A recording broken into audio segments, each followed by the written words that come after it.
दिल्ली दर्पण में आपका स्वागत है। मैं यहाँ पर लगभग 45 दिन बिता चुकी हूँ और मैं जिस जगह पर हूँ वो वैशाली जिला है।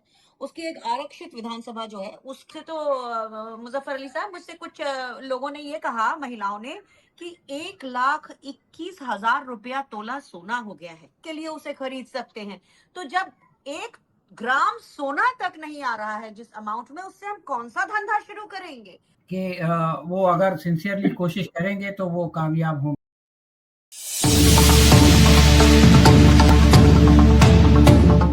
आदाब, नमस्कार, सत श्री अकाल। एनवीएन के खास कार्यक्रम दिल्ली दर्पण में आपका स्वागत है। मैं हूं डॉक्टर मुजफ्फर गजाली। आज हम जिस विषय पर बात करेंगे वो है करो या मरो की पोजीशन में चलने वाला एक प्रेस्टिजियस इलेक्शन जो बिहार में होने वाला है और जिसकी तारीखों का ऐलान हो चुका है। दोनों पक्ष, एनडीए और इंडिया गठबंधन, अपने अपने साथियों को मनाने और साथ लाने में जुटे हैं। इंडिया गठबंधन ने पहली मर्तबा सीट शेयरिंग का फार्मूला एनडीए से पहले तय किया और इस मर्तबा 6 पार्टियां इंडिया गठबंधन में शामिल हैं। देखना यह है कि ये इलेक्शन का ऊंट किस करवट बैठता है। इसी विषय पे हम बात करेंगे। हमारे साथ में खास मेहमान जुड़ चुके हैं। हमारे साथ विंग कमांडर अनुमा आचार्य जी हैं, आपका स्वागत है। हमारे साथ डॉक्टर सलीम खान साहब एनवीएन के एडिटर हैं, वो जुड़ चुके हैं, आपका भी स्वागत है। अनुमा जी, चूंकि आप इस वक्त बिहार में हैं और ग्राउंड लेवल पर काम कर रही हैं, तो वो बहुत सारे चैलेंजेस हैं जिसमें कई लोग रोजगार को बड़ा मसला मान रहे हैं तो कई लोग एसआईआर को। तो आप क्या देख रही हैं और वहाँ क्या हवा आपको महसूस हो रही है? आपके सभी दर्शकों को और पैनलिस्ट को मेरा नमस्कार। मैं यहाँ पर लगभग 45 दिन बिता चुकी हूँ और मैं जिस जगह पर हूँ वो वैशाली जिला है। उसकी एक आरक्षित विधानसभा जो है उसके मैं डायरेक्टली उसको देख रही हूँ।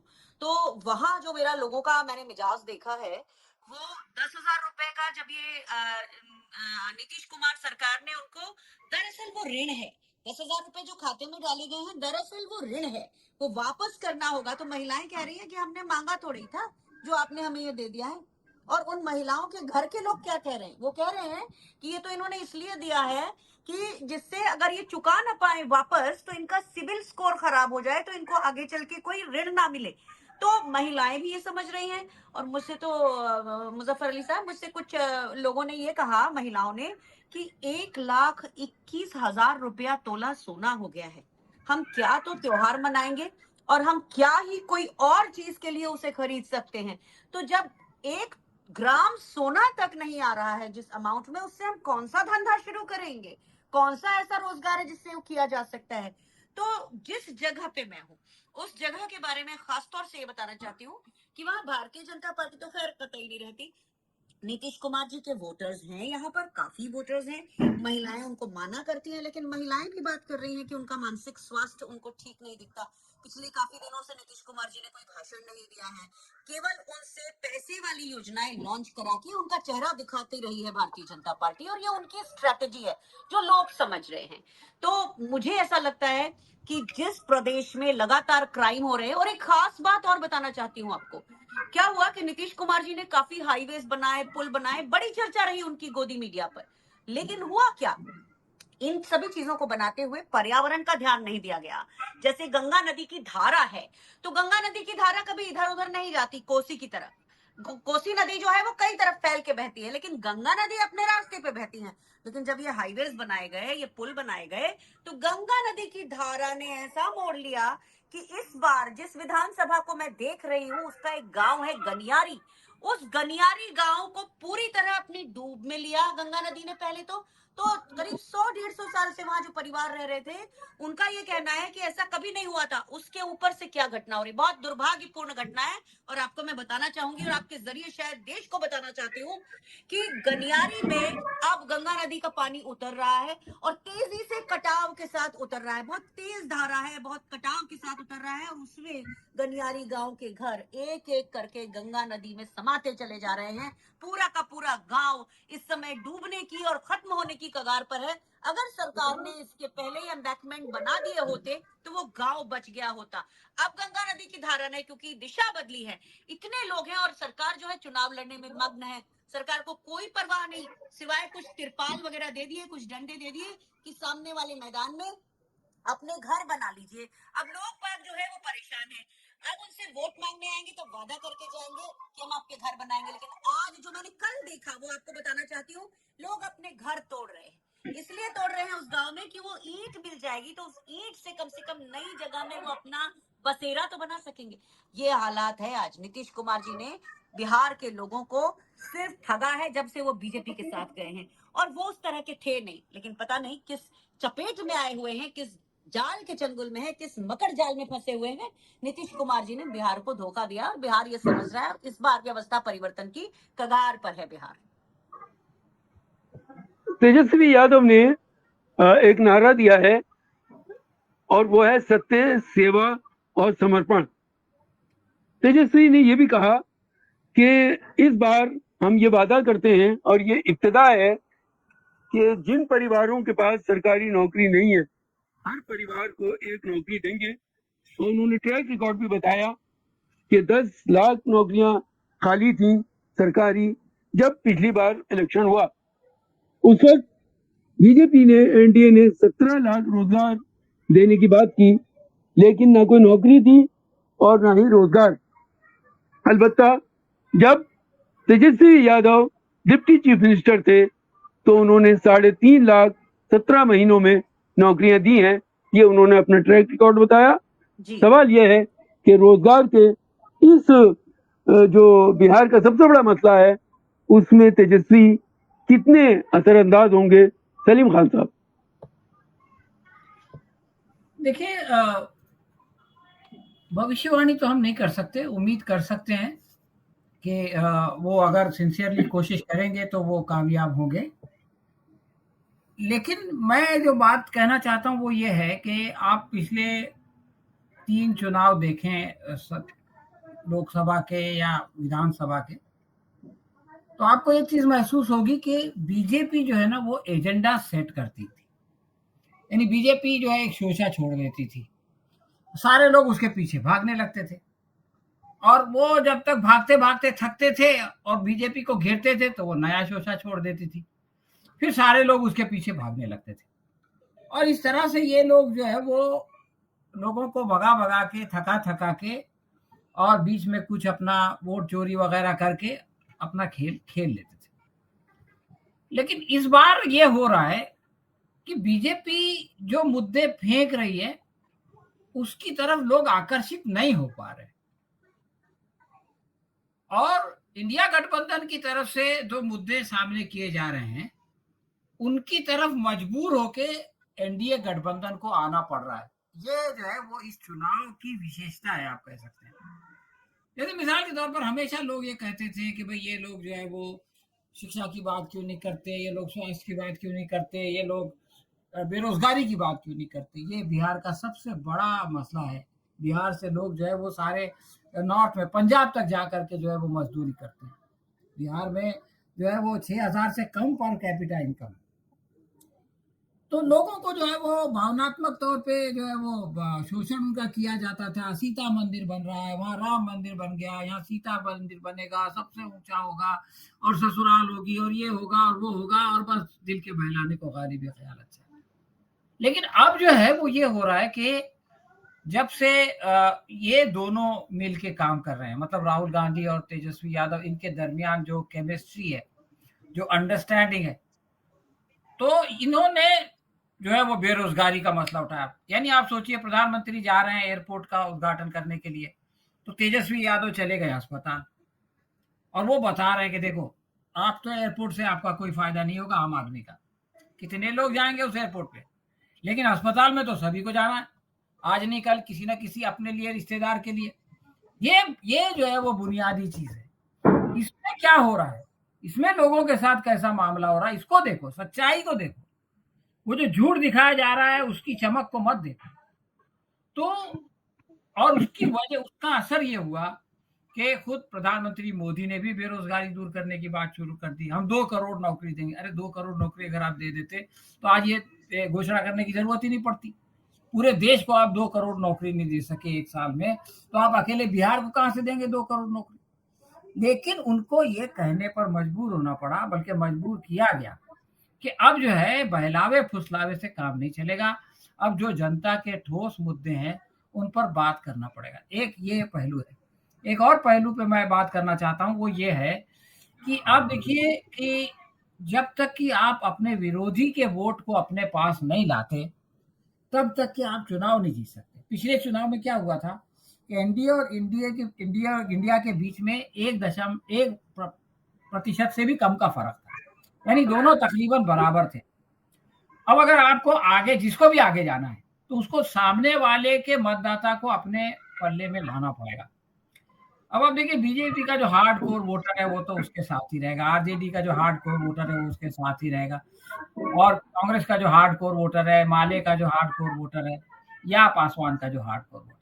लेकिन जो फ्लोटिंग वोटर है वो जिसकी तरफ जाएगा, अब आज की तारीख में नीतीश कुमार की जो अभी बता रही थी हमारी बहन के, वो बहुत दिनों से उन्होंने कोई भाषण नहीं दिया, और वो अच्छा ही है कि नहीं बोले, क्योंकि वो जब बोलते हैं तो उनका दिमागी संतुलन तो ठीक है ही नहीं, तो उससे नुकसान ही होता है। इसीलिए लोगों ने उनको समझाया होगा कि भाई तुम मत बोलो, तुम खामोश रहो, खाली खड़े रहो। तो अब जो उनका अति पिछड़ा वोटर है वो ये सोच रहा है कि अब हम कितने दिन इनको झेलेंगे, कितना दिन इनको लादे लादे फिरेंगे, अब हमको इनका जो है वो अल्टरनेटिव ढूंढना चाहिए। अब जो उसको अट्रैक्ट, वो ऑलरेडी वो वोटर एनडीए के साथ है और वो जो है वो विकल्प ढूंढ रहा है। अब अगर इंडिया गठबंधन उसको ये बात समझाने में कामयाब हो जाता है कि उसका विकल्प यहाँ पर है और इसमें कुछ आसानी हो गई है। 3 जो घटनाएं पिछले 1 हफ्ते में हुई है, मैं समझता हूँ कि जिस तरह से कि आम लोगों को ये बात समझाई गई कि एसआईआर के नाम पर वोट चोरी का षड्यंत्र हो रहा है, इसलिए आप सतर्क हो जाइए। इसी तरह से अगर जो अति पिछड़ा वोटर है, जो दलित वोटर है, अगर उसको ये बात समझाने में इंडिया गठबंधन कामयाब हो जाता है कि देखो रायबरेली में एक दलित की जो है वो मॉब लिंचिंग हुई, उस पर आदित्यनाथ ने अभी तक एक शब्द नहीं बोला। डिप्टी सीएम ने, पाठक ने एक जुमला कहा है, लेकिन आदित्यनाथ ने कोई जुमला नहीं बोला। उस आदमी का कसूर ये था कि उसने आखिरी वक्त में कहा कि राहुल गांधी, और उसका जवाब ये मिला कि हम बाबा के लोग हैं। इस तरह से इनका चेहरा एक्सपोज हुआ। उसके बाद दूसरा मामला हुआ सुप्रीम कोर्ट के चीफ जस्टिस का, उसकी तरफ जूता फेंकने की कोशिश की गई, लेकिन उससे भी बुरी बात यह है कि उसका महिमा मंडन किया गया। उस आदमी ने कहा मुझको कोई अफसोस नहीं है, मुझको खुशी है, मैं फिर ये काम करूंगा, अगर मेरे को आदेश मिला तो मेरे को सपने में आदेश मिलता है। और लोग उसकी तारीफ कर रहे हैं कि उसको जो है वो आप ये भूषण दीजिए, क्या इनाम जो सरकारी होता है वो दीजिए, और पद्म भूषण दीजिए। तीसरा घटना ये हुई कि हरियाणा में एक बहुत बड़े पुलिस ऑफिसर ने जो है वो आत्महत्या की, और उनकी जो पत्नी है वो भी बहुत बड़ी आईएएस ऑफिसर है, वो मुख्यमंत्री के साथ जापान टूर पे थी। इसके बावजूद एक ऐसे ऑफिसर को जो 20 साल से ईमानदारी से काम कर रहा है और नाइंसाफी के खिलाफ लड़ रहा है, उसका आत्महत्या पे मजबूर होना, ये सारी चीजें दलित समाज को एक संकेत दे रही है कि बीजेपी के राज में आपके साथ ये मामला होता है। एक मामला यूपी में हुआ, डबल इंजन सरकार, दूसरा मामला दिल्ली में हुआ, डबल इंजन सरकार, तीसरा मामला हरियाणा में हुआ, डबल इंजन सरकार, और इनको बचा रही है। तो अगर दलित समाज, और इसीलिए आप ये देखिए कि इस मौके पे मायावती को जो है वो निकाल के बोतल में से उस जिन को लाना पड़ा, और उनका भाषण, उसने भी काम खराब कर दिया। उसने ये कर दिया कि अखिलेश की बुराई कर दी और जो है वो योगी की तारीफ कर दी। अब जो सरकार दलितों पे जुल्म कर रही है, आप उसकी तारीफ कर रही हैं, तो आखिर दलित समाज आपके साथ क्यों आएगा? तो ये सारी सिचुएशन, मैं समझता हूँ अगर इंडिया गठबंधन इसको उसी तरह से जैसे वोट चोर गद्दी चोर को इन्होंने चलाया था, अगर बिहार में चला लेती है, और बिहार की दलितों का जो 12% है, अगर 5% भी निकल के इंडिया गठबंधन के साथ आ जाता है, तो पिछली बार जो 1% से कम की कमी थी वो पूरी हो जाएगी।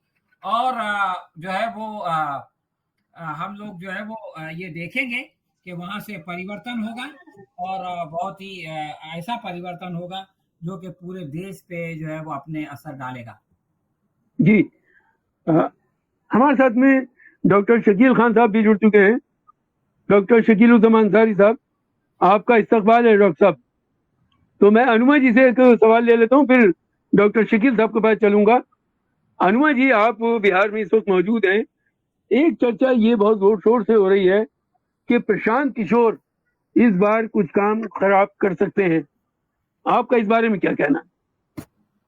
मेरा व्यक्तिगत विचार है और मैं इसे पार्टी लाइन पर नहीं कहूंगी, क्योंकि मेरे हिसाब से प्रशांत किशोर, जिस तरह से आम आदमी पार्टी को खड़ा किया गया था पहले, आप सभी को मालूम होगा, विवेकानंद फाउंडेशन जिसके हेड जो थे वो अजीत डोवल थे 2010-11 के आसपास, और वहां से एक इंडिया अगेंस्ट करप्शन नाम का आंदोलन शुरू होता है। एक नकली टोपी वाले व्यक्ति को ले आते हैं गांधी जैसा बताकर, अन्ना उसका नाम है, और उस वाले आंदोलन में हम देखते हैं वहां लाला बाबा रामदेव, वहां किरण बेदी, वहां जनरल वीके सिंह, वहां प्रशांत भूषण जी, वहां अरविंद केजरीवाल, मनीष सिसोदिया, योगेंद्र यादव जी, ये सारे लोग जुटते हैं। और उसके बाद जब वो यूपीए की सरकार को झूठे आरोप लगाकर हटा देते हैं 2014 में, उसके पहले हम देखते हैं कि उसका एक धड़ा बीजेपी ज्वाइन कर लेता है। किरण बेदी, जनरल वीके सिंह और लाला राम, मतलब बाबा रामदेव जो है वो तो उनको आप समझ ही लीजिए बीजेपी के हैं। दूसरा धड़ा आम आदमी पार्टी बनाता है। लेकिन जिन लोगों को उसके इन मंसूबों के बारे में पता नहीं था, जैसे जो शांति भूषण जी, प्रशांत भूषण जी, आशुतोष जो जर्नलिस्ट हैं, और उनके अलावा कुमार विश्वास, शायद उनका अलग ही कोई मंतव्य रहे, लेकिन और दूसरे लोग, योगेंद्र यादव जी, ये सब लोग उस पार्टी को, आम आदमी पार्टी को बहुत जल्दी छोड़ देते हैं, क्योंकि उनको समझ में आ जाता है कि ये आम आदमी पार्टी बीजेपी ने खड़ी की है कांग्रेस को हटाने के लिए। और कमाल देखिए, बीजेपी धैर्य से रुकती है, 2 टर्म देती है पूरे आम आदमी पार्टी को, और फिर धीरे से एक दिन खिसका देती है। अब आम आदमी पार्टी के लोग जो लड़ाई कर भी रहे हैं, तो वो इसलिए कर रहे हैं कि कल को उनकी दोबारा जरूरत पड़ सके, तो उनको तब तक के लिए रखा गया है साइड में। प्रशांत किशोर वैसे ही व्यक्ति है मेरे हिसाब से उनको जितने भी अभी तक ये जो पड़ताल खोजी जो उन्होंने की है, जो मुद्दे उन्होंने उठाए हैं, एक तो वो मुद्दे ऑलरेडी उठे हुए थे यहाँ पर, लेकिन ज्यादा डिटेल यहाँ बीजेपी ने दिए हैं। अब आप बोलेंगे कि भाई वो तो बीजेपी को सुबह शाम गालियां देते हैं, सुबह शाम उनको बुरा भला कहते हैं, आलोचना करते हैं, वही तो, तभी तो वो निष्पक्ष तरीके से यहाँ स्थापित होंगे। अगर वो बीजेपी की तारीफ करते रहेंगे तो लोग समझ जाएंगे वो टीम बी है।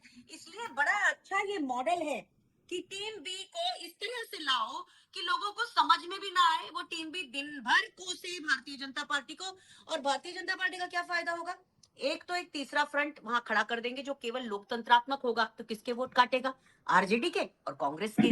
दूसरी चीज ये कि जिन बीजेपी के नेता जो कि इस वक्त जिनके ऊपर आरोप लगाए हैं प्रशांत किशोर ने, हो सकता है वो अपना कद कुछ जरूरत से ज्यादा बढ़ा रहे हो, वो अपने आप को ज्यादा बाहुबली समझने लगे हो, तो उनको भी निपटाना है। एक बीजेपी का एक तीर से 2 शिकार होते हैं। तो ये मुझे ऐसा लगता है कि प्रशांत किशोर फैक्टर इसलिए लाया गया। कितना नुकसान करेगा? जितनी बिहार के लोग समझदारी से काम करेंगे उतना कम नुकसान करेगा। जितना लोग उनके इस फेर में आ जाएंगे कि भाई ये तो नए लोग हैं, निष्पक्ष हैं, अगर लोग इसमें आ जाएंगे, क्योंकि मैं मानती क्या हूं कि बिहार के लोग पॉलिटिकली बहुत सक्रिय हैं, लेकिन ज्यादा सक्रिय होने के कारण ज्यादा बड़ी गलतियां करते हैं। जो छोटे ऐसे राज्य जो ज्यादा सक्रिय नहीं है राजनीतिक रूप से, वो उतनी बड़ी गलतियां नहीं करते। तो बिहार को मैं देखती हूँ कि पूरे समय सब लोग ये है वो है, हमारे साथ बुरा हो रहा है, गलत हो रहा है, हिंदू मुस्लिम हो रहा है, महंगाई हो रही है, बेरोजगारी हो रही है, पेपर लीक हो रहा है, दिन भर कहते हैं, लेकिन अंत में वो उनके शिकार बन जाते हैं जो उनको शिकार बनाना चाहते हैं। तो ये जी दुर्भाग्य से ऐसा मैं देख रही हूँ अधिकांश लोगों को, जी लेकिन जिस जी विधानसभा में मैं हूँ वहां ये नहीं देख रही हूँ मैं। वहां के जी लोग गरीब जरूर है, लेकिन वो डॉक्टर समझते शकील हैं कि साहब, लोकतंत्र, जी संविधान उनका हक है। जी जी, मैं आता हूँ आपके पास। डॉक्टर शकील साहब, आप लंबे समय तक बिहार को देखते रहे हैं, आपका ताल्लुक बिहार से है, आप वहाँ मंत्री रहे हैं, आपने एक एक इलाके से आप अच्छे से वाकिफ हैं। आप इस इलेक्शन को किस नजर से देख रहे हैं? राहुल गांधी ने वोट अधिकार यात्रा में आधे से ज्यादा बिहार को कवर किया, फिर जो हिस्सा बचा उसको तेजस्वी यादव ने बिहार अधिकार यात्रा करके पूरा किया। तो इसका कितना असर आप देख रहे हैं और एक और सवाल कि राहुल गांधी ने जो ईबीसी को अपने साथ लाने की कोशिश की है और उनको रिजर्वेशन देने की बात की है, इसका कितना असर होगा इस इलेक्शन में?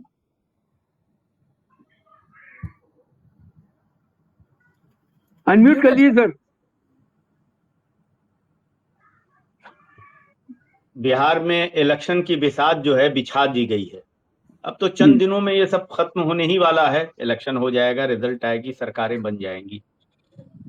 लेकिन बिहार की जनता जो 30 सालों से 15 जो परेशान हाल है, आप देखिए 20 साल तो नीतीश कुमार और 10 साल 11 साल जो केंद्र की सरकार का मोदी जी का है, यानी 20 साल में 10 साल डबल इंजन की सरकार कुछ 2-1 साल छोड़ के बनी।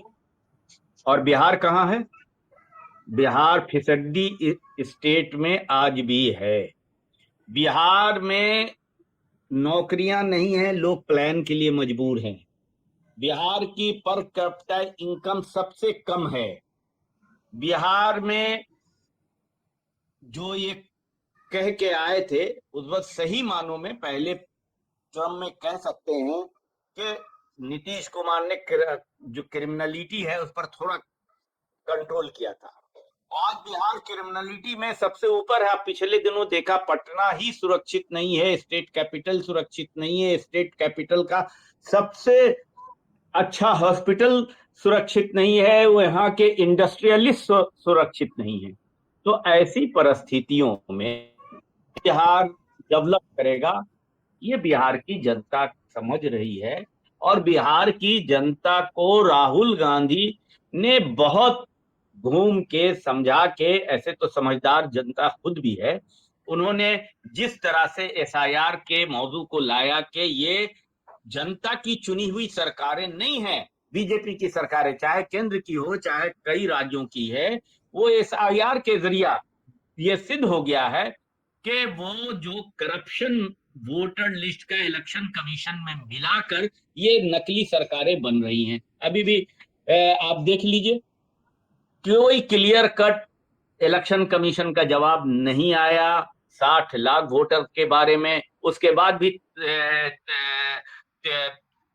30 लाख और वोट 3,000 लाख और वोटर कार्ड दिए गए, जो और फिर 3 लाख जोड़ दिए गए और हटा दिए गए। यानी ऐसा तमाशा है जिससे आपको समझ में आएगा नहीं। अब इलेक्शन की घोषणा हो गया, सुप्रीम कोर्ट ने भी हार्ड कोई फैसले नहीं लिए, खाली रिपोर्ट इनसे मांग के रह गई। तो ये अपनी कोशिशें से बाज नहीं आएंगी। लेकिन इस बार बिहार की जनता ने ये तय कर लिया है कि ये बिहार जिसको कहते हैं कि पहले भी पीछे था, कभी पीछे नहीं था। आप प्लानिंग कमीशन की रिपोर्ट फर्स्ट सेकंड थर्ड देखिए, बिहार सबसे आगे था। औद्योगिक क्रांति सबसे पहले बिहार में शुरू हुई थी। एजुकेशन सबसे ज्यादा बिहार में था। बिहार के लड़के बिहार की यूनिवर्सिटियों से आईएएस बनते थे। आज तो बिहार में कहीं सरकारी यूनिवर्सिटी का वजूद नहीं है, हर जगह करप्शन है। हेल्थ सर्विसेज खत्म हो चुका। कहीं आप देख लीजिए, एम्स में जाइए या दिल्ली के किसी हॉस्पिटल में जाइए तो आपको 70-80% मरीज दिखाई पड़ जाएंगे। आप किसी से पूछिए तो कहेगा हम बिहार से चले आ रहे हैं। क्यों चले आ रहे हैं भाई? बिहार में अगर व्यवस्था सुशासन की इतनी अच्छी व्यवस्था थी तो अपने इलाज के लिए दिल्ली क्यों चले आ रहे हैं? नौकरियों में का हाल ये है कि अगर नोएडा में, गुड़गांव में, दिल्ली में, बॉम्बे में, सूरत में कहीं भी जाइए, 5 लेबर में से 3 लेबर के सर पर हाथ रखिए तो वो अपने आप को बिहारी बताएगा कि हम बिहार से आके ये रोटी रोजी की तलाश में यहाँ है। और बड़े बड़े आंकड़े बताए जाते हैं, ये हो गया, वो हो गया, ये हो गया। तो आंकड़ों से नहीं, सच्चाई यही है। और ये सच्चाई से बिहार अभी निकलने के लिए तैयार खड़ी है और इस सच्चाई से निकलेगी और बिहार में गठबंधन की सरकार बनेगी।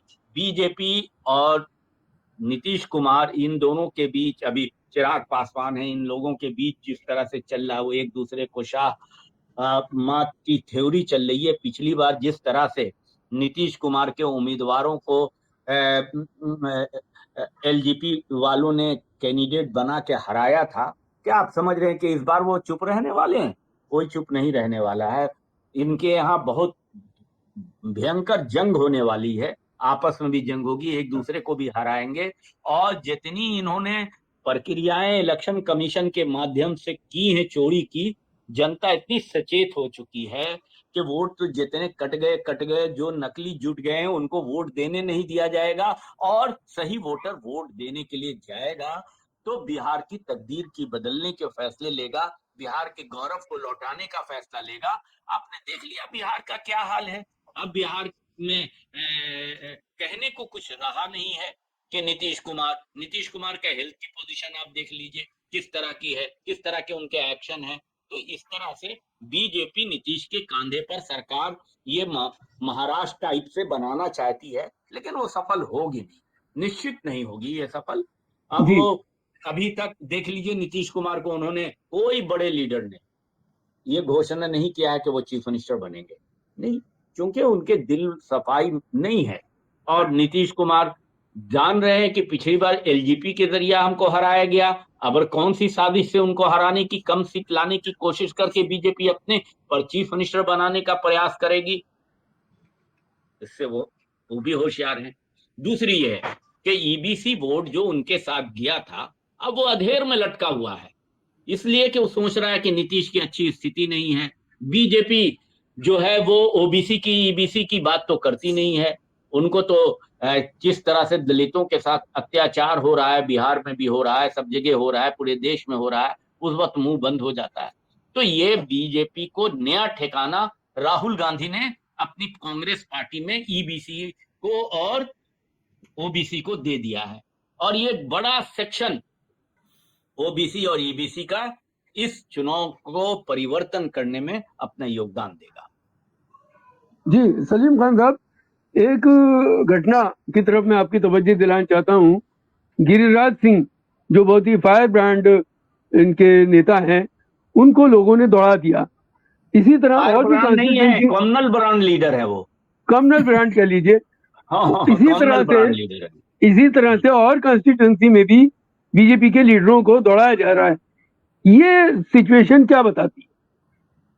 देखिए, गिरिराज सिंह को जिस गांव से भगाया गया, उसकी सच्चाई ये है कि वहां पर एक स्कूल था, वो स्कूल जर्जर हो गया। लोग उनसे कहते रहे कि भाई स्कूल को ठीक करो, स्कूल बंद हो गया, इमारत गैर महफूज हो गई, असुरक्षित हो गई। अब बच्चों को 2 किलोमीटर दूर पढ़ने के लिए जाना पड़ रहा है, और ये जो है लोगों को झटका मटन की दुकान खोल के देने की बात कर रहे हैं। तो आखिर पब्लिक कितना दिन बर्दाश्त करेगी यार? अपने बच्चों को दूर 2 किलोमीटर दूर बारिश पानी गर्मी में भेजेगी, और स्कूल जो है वो जर्जर है, उसको आप ठीक नहीं कराते।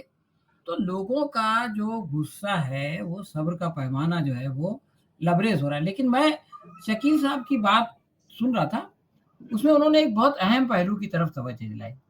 देखिए, पिछली बार एलजेपी के जो सारे लोग थे वो जेडीयू को हराने के लिए लड़ रहे थे। अब एलजेपी को वो उन्हीं में से सीट मिलेगी, 35-40 मांग रहे थे, अब 35 पे आ गए, 30 मिल जाएगी। अब सिचुएशन ये है कि पिछली बार जो कैंडिडेट जेडीयू के आदमी को हराने के लिए काम कर रहा था, क्या जेडीयू के लीडर उसको समर्थन करेंगे? जेडीयू का वोटर उसको वोट देगा जो उसके खिलाफ पिछला चुनाव लड़ा था। सेम टू सेम, जहां पर इनको वोट नहीं, इनको समर्थन नहीं मिलेगा। पिछली बार एलजेपी ने जेडीयू के खिलाफ कैंपेनिंग की, लोगों से कहा कि इनको हराओ। इस बार उनका कैंडिडेट नहीं है, तो क्या वो वोटर चिराग पासवान के कहने पे आंख मूंद के जाके जेडीयू वालों को वोट देगा, जिनको आप कल तक जो है वो जेडीयू के खिलाफ? तो ये बहुत बड़ा धर्म संकट है बीजेपी ने जो खड़ा किया, पिछली बार जो षड्यंत्र किया कि एलजेपी को जो है वो बाहर रखा और जेडीयू के खिलाफ लड़ाया। अब एलजेपी को अपने साथ ले लिया। अब एलजेपी वहां अपना कैंडिडेट भी नहीं खड़ा कर सकती। अब उसको अपने वोटर से कहना पड़ेगा कि जो है वो आप जेडीयू को वोट दीजिए जहां पे उनका कैंडिडेट नहीं है। क्या वो वोटर का अपना दिमाग नहीं है जो उसे कहा जाएगा भेड़ बकरी है कि यहाँ इस तरफ हाँको तो इस तरफ हाँकेंगे, इस तरफ हाँको तो इस तरफ हाँकेंगे? तो ये फैक्टर जो है ना चिराग पासवान का, तो ये तो इनके लिए बहुत बड़ी मुश्किल होने वाली है, और फिर लोग ये कहेंगे मजबूरन कि इस घर को आग लग गई घर के चिराग से। शुक्रिया जी। हनुमा जी, पशुपति पारस जो चिराग पासवान के चचा हैं, वो महागठबंधन के साथ आने की खबरें हैं, इसका क्या असर पड़ेगा वहां के इलेक्शन पर? जी, पशुपति पारस तो वैसे भी इंडिया गठबंधन के साथ है, शुरू से ही है। तो वो तो हमारे जी सारे रैलीज वगैरह में हमने देखा है उनके लोगों को, तो वो तो हमारी तरफ है ही। लेकिन एक दो बातें मैं कहना चाहती हूँ कि जो नीतीश कुमार जी है ना, जैसे लालू यादव अपनी सुबह 6 से 9 बजे तक एक जनता दरबार जैसा लगाते थे, तो प्रशासन डरता था कि सीधा लालू यादव तक लोग बाग पहुंच सकते हैं, उसमें कोई आवाज जाने की मनाही नहीं थी, कोई भी जा सकता था। नीतीश कुमार जी ने पूरा अपना जितना भी विश्वास था वो ब्यूरोक्रेसी के ऊपर कर दिया। तो अधिकारी जो हैं वो लोगों को प्रताड़ित कर रहे हैं। अधिकारी उनको काम भी नहीं करते और मंत्री उनसे पूछ भी नहीं पाते कि आपने काम भी किया कि नहीं किया, क्योंकि कोई जनता दरबार जैसी चीज नहीं है। तो नीतीश कुमार जी ने एक तो प्रदेश को इस तरह से छल लिया। दूसरी चीज ये है कि जो किसले किडनैप के कारण अटल बिहारी वाजपेयी जी ने मंच से कहा था मेरा किसले लौटा दो, आज उस बिहार में 15,000% किडनैपिंग बढ़ चुकी है। 15,000% बच्चों की किडनैपिंग और 1,000% महिलाओं की किडनैपिंग हो चुकी है। तो इतना बुरा हाल है यहाँ पर कि ब्यूरोक्रेसी का आतंक है, ब्यूरोक्रेसी लोगों के लिए कुछ नहीं कर रही है, जीडीपी का कंट्रीब्यूशन कुछ है नहीं।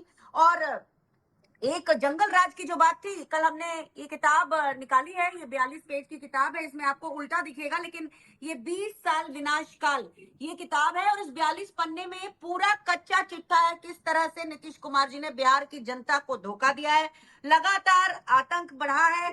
एनसीआरबी की रिपोर्ट कहती है कि यहाँ पर 953 क्राइम्स होते हैं दिन में, जिसमें 2 से 3 बलात्कार के केस होते हैं, 33 के करीब औसतन किडनैपिंग के केस होते हैं। यहाँ की जो आमदनी है वो लोगों को पता ही है, अधिकांश लोग जो हैं वो 40 रुपए 45 रुपए प्रतिदिन की आमदनी पर हैं, ये सबको मालूम है। और उसके बाद जो मैं आपको बता रही थी कि ईबीसी जो हम लोगों ने जो 10 पॉइंट का अपना एजेंडा लिया है, तो एक चीज तो पक्की है कि कम से कम मैं जहां पर गई हूँ, भागलपुर में, कटिहार में, पूर्णिया में, ये मैं चुनाव शुरू होने के पहले गई थी। तो मतलब ये जो अधिसूचना ही नहीं, मैं फरवरी और मार्च और अप्रैल के महीने में वहां अलग अलग समय में गई।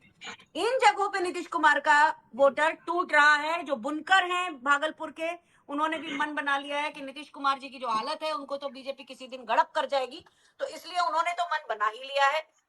उसके अलावा जिस मैं विधानसभा में हूँ, मैं दोबारा कहूंगी कि वहां के जितने भी वोटर्स हैं जो छोटे समाजों से आते हैं यहाँ के हिसाब से, तो उन लोगों ने भी ये मन बनाया है। अगर वो नीतीश कुमार जी के वोटर थे तो उन्होंने उनके जनगण मन वगैरह के वायरल वीडियोस देख लिए हैं, जिसमें नीतीश कुमार जी अजीब तरीके से एक्शन करते हुए दिखाई दिए हैं।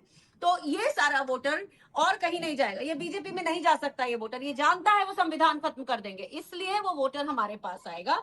ये मेरा व्यक्तिगत तौर पर भी मानना है और ऐसा दिख भी रहा है। जी जी शकील साहब, एक चीज जो अभी खबरों के माध्यम से पता लग रही है कि बीजेपी की अपनी कोई लीडरशिप वहां नहीं है।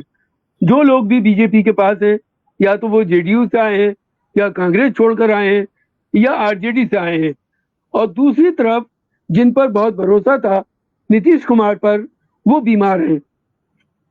चिराग पासवान और दूसरे लोग उनकी जड़ खोदने में लगे हैं।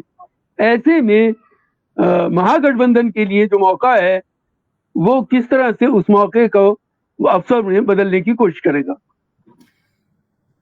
देखिए, ये पार्टियों में तो कौन कहां से जा रहा है, ये कि इंडियन डेमोक्रेसी का एक डार्क पहलू है। आप पार्लियामेंट के मेंबर्स का भी नंबर्स देख लीजिए, बीजेपी में मैक्सिमम दूसरे दलों से आए हुए हैं लोग, वही मेंबर ऑफ पार्लियामेंट है। वो मतलब नहीं है। ये पार्टी समझ लीजिए तानाशाही पर यकीन रखने वाली है।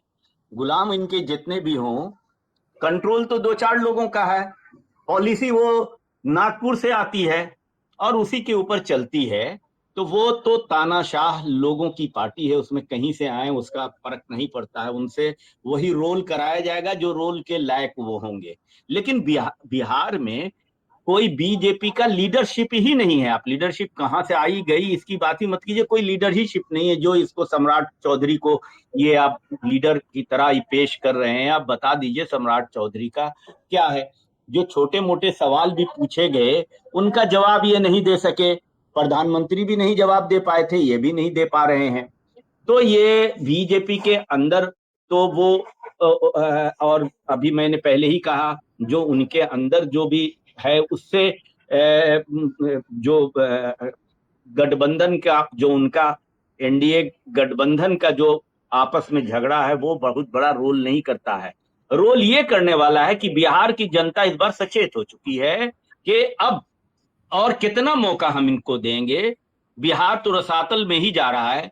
अभी आप गिरिराज सिंह का जो चर्चा किया था स्कूल वाला, आपको ये बता दें हम कि वो एक स्कूल की घटना कोई नहीं है, वो हजारों स्कूल को मर्ज कर दिया गया है, जहां 3-3 4-4 किलोमीटर जाना पड़ता है। यानी इनके एजुकेशन मॉडल में कुछ है ही नहीं एजुकेशन, सभी प्राइवेट को सब शिफ्ट कर दिया है।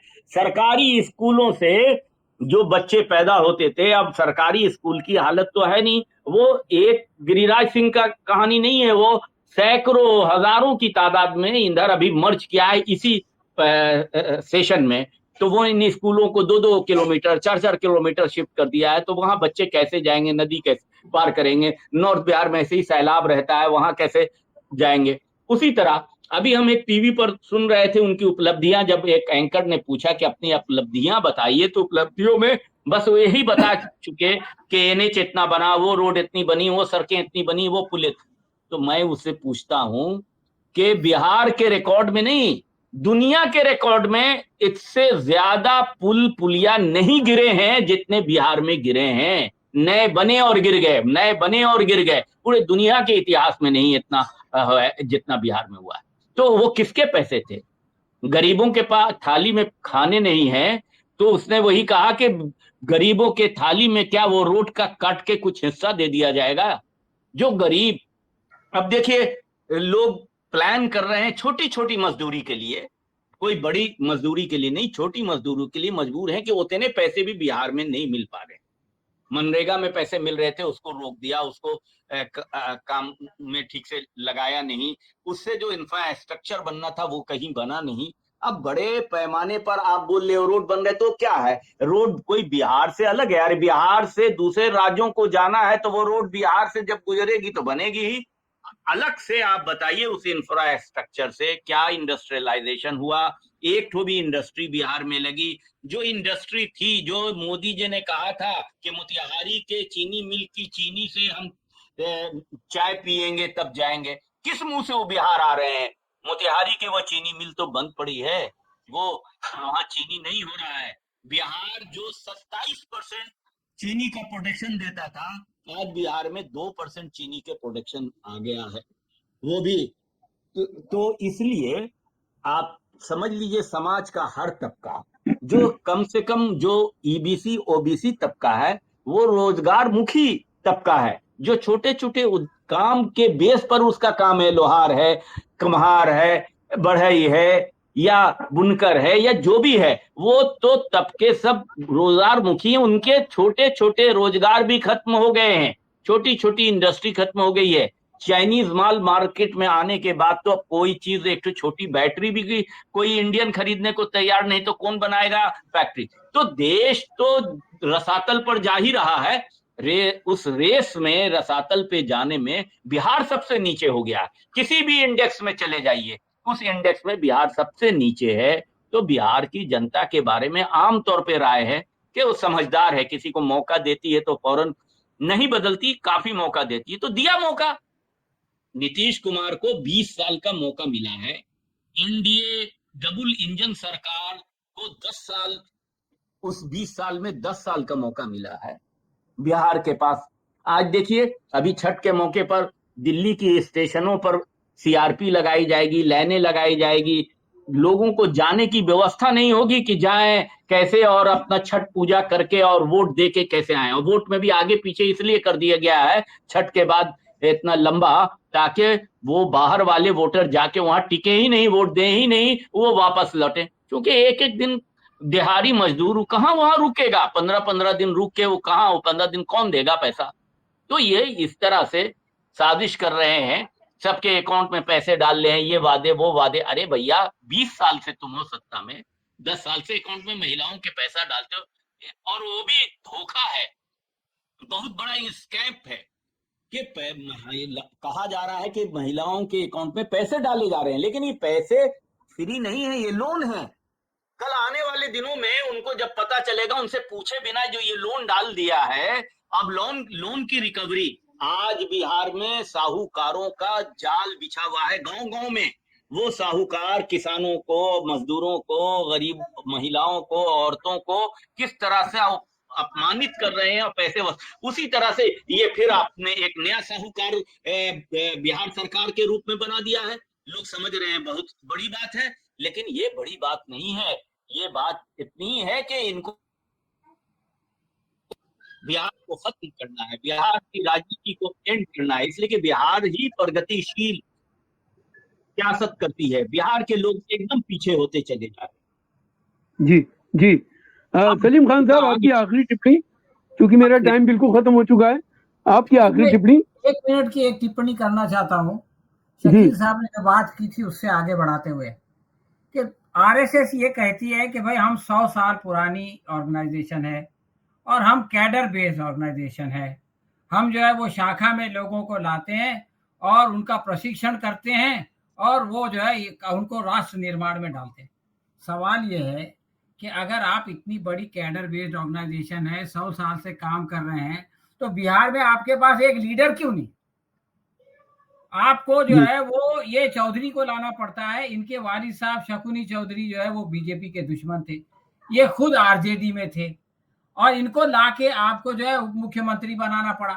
और आपके साथ आने के बाद इनकी यह हाल हुई कि उप मुख्यमंत्री होने के बावजूद सीएसडीएस का जो सर्वे आया उसमें चौथे नंबर पे ये है। 6% लोगों ने कहा कि हम इसको मुख्यमंत्री देखना चाहते हैं। सबसे ज्यादा लोग जो है तेजस्वी को देखना चाहते हैं, उसके बाद पीके को देखना चाहते हैं, उसके बाद नीतीश कुमार को। यानी जो सत्ता में है वो तीसरे नंबर पे, जो दूसरा है जिसको कि बीजेपी बनाती है वो चौथे नंबर पे। तो आरएसएस से एक सवाल होना चाहिए कि 100 साल में, बंबई की खराब जबान में मैं पूछ रहा हूं कि आपने क्या झक मारा? क्यों आपको जो है वो दूसरी पार्टियों से लोगों को ला के अपने यहाँ मंत्री संतरी बनाना पड़ता है? और मैं तो ये भी सवाल सोचता हूँ कि क्या करते हैं नागपुर में ये लोग? भाई नागपुर में अगर इनके इतने काबिल लोग हैं तो बनाओ ना मंत्री, दिल्ली में बनाओ, बिहार में बनाओ, सब जगह बनाओ। जब आपके पास ना दिल्ली में आपको आदमी मिलता है, ना बिहार में आपको आदमी मिलता है, ना दूसरे राज्यों में मिलता है, तो नागपुर में प्लानिंग करने के लिए कहां से मिल जाता है? ये तो इनके जो है वो अंधे के हाथ में तीतर बटेर लग गई है और अभी पब्लिक की समझ में आ गया है कि भाई इसको कुछ दिखता दिखता है नहीं।